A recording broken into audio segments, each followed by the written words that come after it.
La prise d'otage s'est terminée dans un déluge de feu à Sydney. Après l'assaut de la police, au moins 2 personnes sont mortes, tandis que d'autres ont été blessées.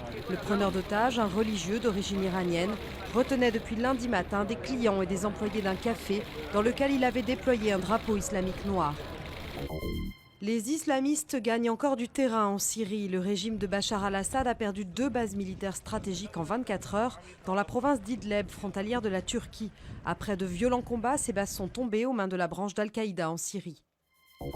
Thierry Le Pan sur le grill lundi. Le dirigeant de la CGT doit répondre aux questions des cadres du syndicat, nombreux à souhaiter sa démission. Le numéro 1 de la CGT est sur la sellette depuis les révélations de la presse sur son train de vie, notamment sur le coût des travaux réalisés dans son appartement de fonction.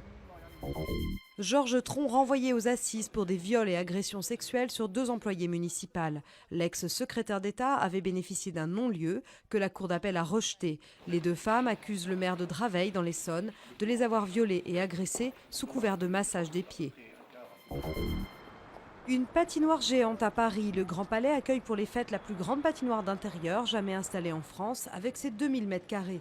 Les Champs-Élysées renouent avec la tradition du Palais des Glaces qui avait été transformé en théâtre.